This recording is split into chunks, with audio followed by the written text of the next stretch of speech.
Do you notice how angry we are? The highway that's by my house, they just installed a brand new billboard. Now, it didn't seem that out of the ordinary for me, and I really don't care if there's a new billboard. But when the company posted about it on their social media, you would have thought something horrible happened in our community. I went and read the comments, and in the comment section of this post, people said, "Another billboard? Why not spend that money on a decent restaurant?" That's right. You heard that correctly. People were mad that a billboard company didn't build a decent restaurant in our community. Another person said, "I don't like the shape of it. Billboards are supposed to be wide, not tall." It was pretty incredible to me how upset people were about this billboard that didn't affect their life at all. But it kind of opened my eyes and I started to look around and noticed it everywhere. Recently, somebody just told me about the Nextdoor app. I logged on to check it out, and the first post I saw was a gentleman who was upset that he didn't have more trick or treaters this past season. He said he worked really, really hard on his decorations and bought a lot of candy, and he was offended that he had so many leftovers. And he blamed trunk or treats in our community and demanded that there be less trunk or treats. And in his words, he said if there's not less trunk or treats next season, well, he just may not participate in Halloween next year at all. It seems like people can get angry about just about anything. And I get there are some legitimate things to be bothered about and upset about. But my point is that the spectrum is really, really wide. I mean, some weeks it's about Sydney Sweeney's denim commercials, and then other weeks it's about government shutdowns. Some weeks it's about Golden Corral's logo, and other weeks it's about the ice raids. Now, I'm not saying that these things aren't things we shouldn't be upset about. What I'm saying is that one of these things is not like the other. And sadly, what I notice is sometimes we give more negative energy to the dumb things more than we do the most important things. Now, here's the thing. I get it.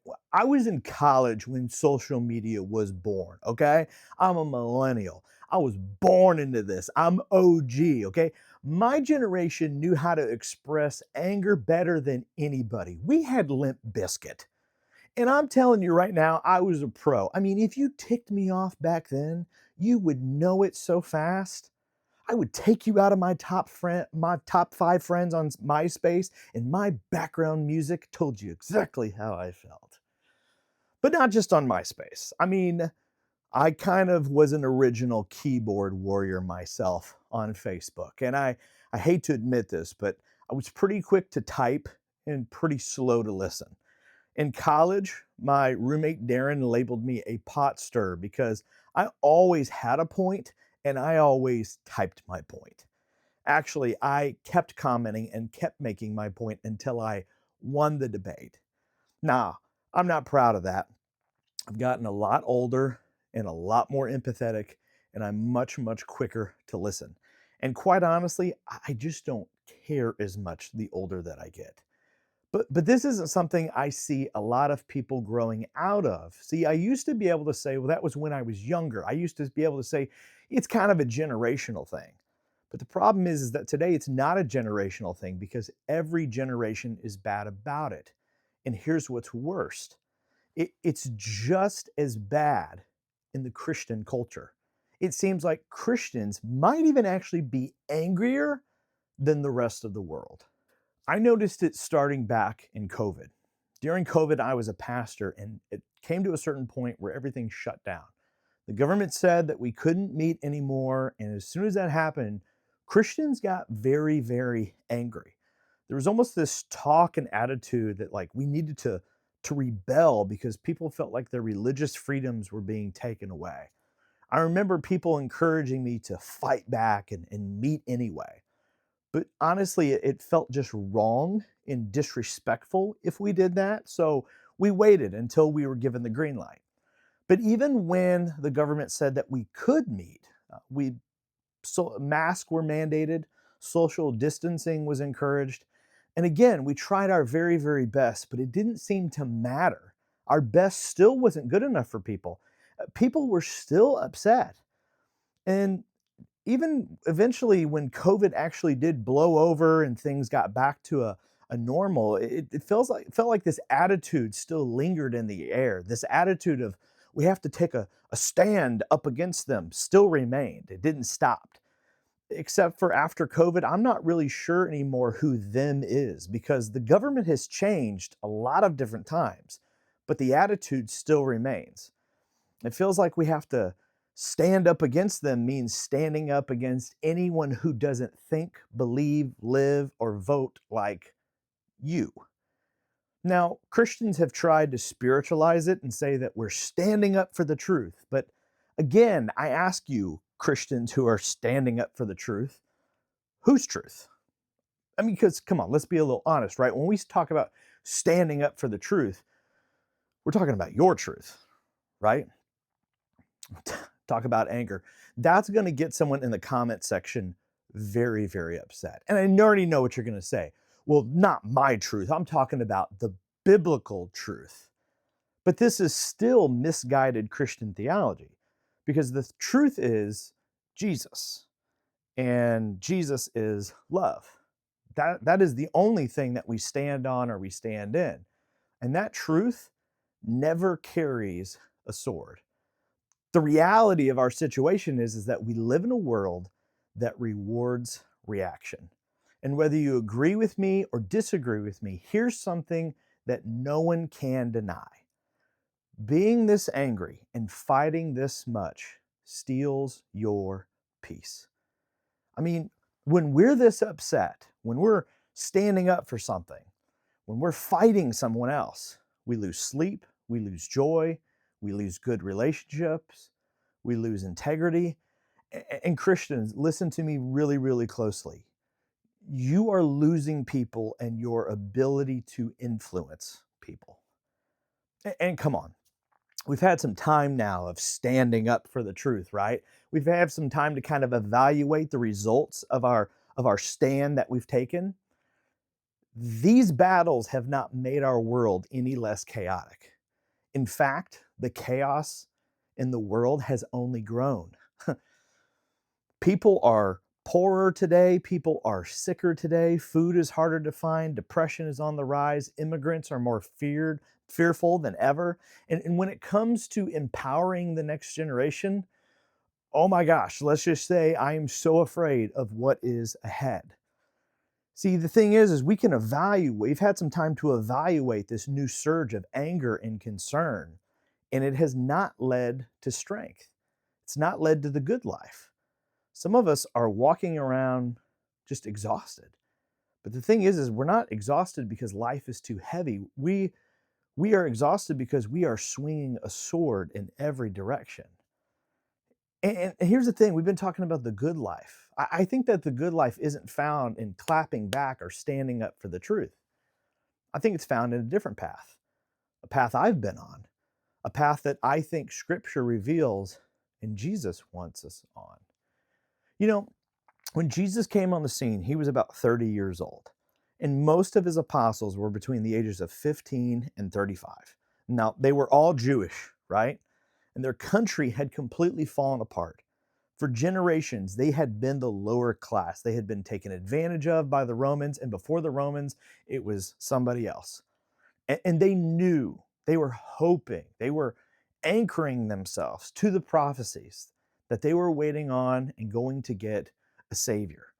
And they thought their Messiah was going to come and do exactly what we talk about doing today, taking a stand, carrying a sword, dethroning the government, and reestablishing the glory of Israel.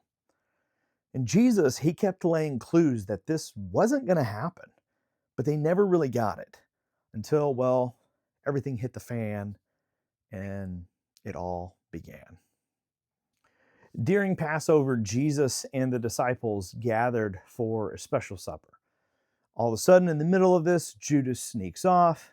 Jesus washes their feet, takes some wine, takes some bread, and introduces them to something brand new. After that supper, Jesus tells his disciples to pray and tells them that he is going to go off into the garden and pray by himself. You guys know the story. Jesus looks up to his Father in heaven and says, if there's any other way, but hey, God, not my way, yours. He comes out, finds the apostles asleep, wakes them up, and knows exactly what's going to happen next. Judas had made a deal with the Pharisees and Sadducees, and Jesus was about to be arrested and unjustly tried and eventually publicly tortured and executed. And you have to understand, this was apparent to everyone. Everyone knew that what was going to come next was going to be horrible. You can imagine the emotions that everyone had. Their brother Judas had just turned on them. What's happening to Jesus, it's not just, it's unfair, but there's also fear because they understand not only is Jesus in trouble, but they're in trouble as well. So, anger, fear, disappointment, despair, you name a negative emotion, I believe it was in amongst those men during this time. And Peter, the rock that Jesus promised to build his church on, the one who wanted to be Jesus's right-hand man and sit next to the throne, he does something. He feels like he has to do something. He feels like we do today. We got to do something. We can't just let this happen. So this is what he does. But before I read it, you have to understand what Peter does next. It feels right to him. It feels justified. It feels fair. It feels righteous. Keep that in mind. Peter grabs one of the guard's swords and he starts swinging. He actually aims at one of the guard's heads, but he actually misses his head and he cuts his ear off. Now, if any of us were there, we would have been cheering Peter on. In fact, I believe the next thing that was about to happen was that the other disciples were about to jump in. They saw their boy Peter jump in here, grab a sword, start swinging everywhere. And I bet they were just a moment away from everybody having the biggest Royal Rumble there was. But Jesus jumps in and he does the unimaginable. In fact, he does the opposite of what we would have done and what you think God would want us to do. In Matthew chapter 26, verse 52, Matthew, he was there. He saw this with his own eyes. Jesus said, put your sword back in its place. Imagine if you were standing up for Jesus. I mean, you were standing up for Jesus. You're trying to protect Jesus, and Jesus got in your face and said, what do you think you're doing? And you would have said, Jesus, I'm fighting for you. I'm standing up for you. And Jesus said to you, put that away. What do you think you're doing? Stop it. I think we all would have been pretty embarrassed. I think we all would have been a little bit mad. Like, Jesus, I'm doing this for you. But Jesus had a point. And it's so overlooked. This next verse is so overlooked, what Jesus said, but it spoke volumes and it still speaks volumes today. This is what Jesus said. For all who draw the sword will die by the sword. Jesus wasn't just talking about physical swords. He was talking about whatever you and whatever what we reach for whenever we feel threatened, misunderstood, or disrespected. For Peter, it was a literal weapon. But for some of us, it's the comment section on social media. For some of us, what we reach for, it's sarcasm. For some of us, the weapon that we grab for, it's tearing down other people's reputation. For some of us, it's a rant that we go on either in the break room about our boss or about other people we work with, or it's on social media. For some of us, it's cursing someone out.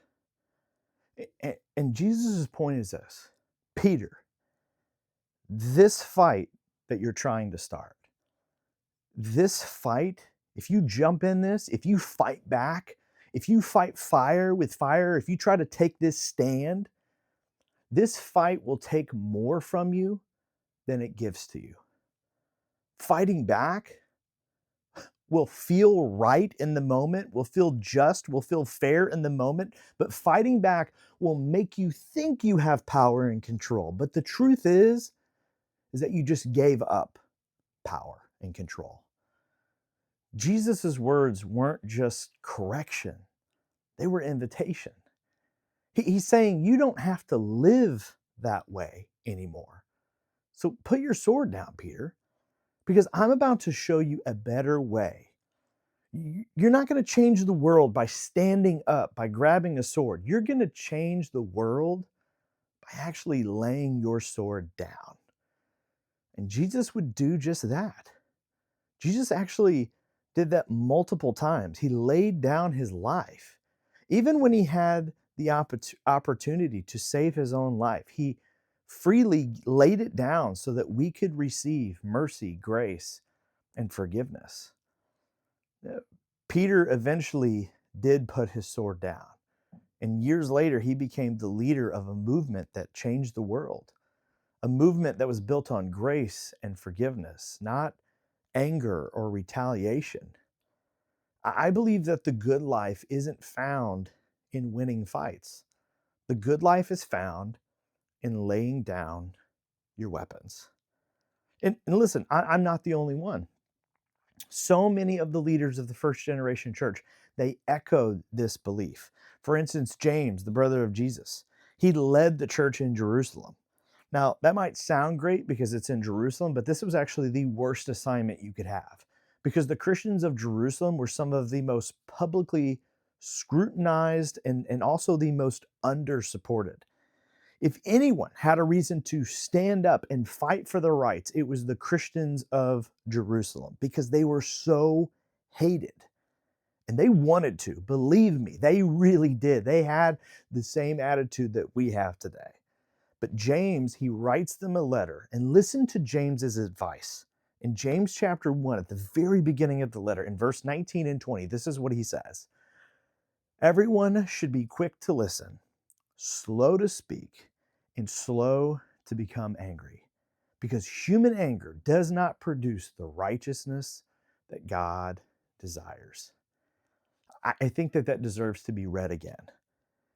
Because human anger does not produce the righteousness that God desires.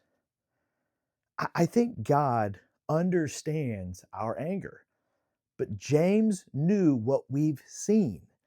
Our anger is understandable, but it doesn't produce what God desires for us. And I think that we've had enough time to realize it doesn't produce what we desire either. It doesn't get us any closer to the good life. I know how easy it is to match the world's anger with more anger, but it never gets us to the desired result that we actually want. Taking a stand and grabbing a sword has never, ever brought more peace. It has only brought more hurt, more pain, more chaos, more sadness, more problems. Not only do I believe that, and James believed that, but also the Apostle Paul, he believed this as well. He had an alternative idea. In Romans 12, again, keep in mind, this was written in the context to all of the Christians of Rome. This is what he says in Romans 12. He says, do not repay anyone evil for evil. Do not be overcome by evil, but overcome evil with good. It's an oversimplification, but the good life is found through good. The good life is found through good. No good life can be found with anger, retaliation, or evil. Only good can bring about good. So let me ask you something. What is it that makes you pull your sword out? Maybe, in fact, your sword is out right now. Maybe you're fighting with someone right now. Maybe you're fighting with a family member. Maybe you're fighting with a friend. Shoot, maybe you're fighting with somebody on social media that you don't even know. You and I know that fight is not bringing about anything good in your life? What if instead of reacting, what if instead of pulling out your sword, you released it? What if you put your sword away and instead of fighting the good fight, you trusted a good God? Now, I know that's challenging because putting down your sword, it seems weak, right? But let me tell you something. Putting away your sword doesn't make you weak, it makes you wise. Imagine if we became a community that didn't live so offended, so reactive, so easily triggered, but instead we lived anchored to Jesus. And being anchored to Jesus isn't about pulling out your sword, it's about living in peace. What if the world saw a church that doesn't fight fire with fire, but responds to hate with healing, to insult with integrity, to cruelty with calm? I think that's when people would start to see what Jesus meant by the good life. Because the good life doesn't come from winning, it comes from laying down your sword.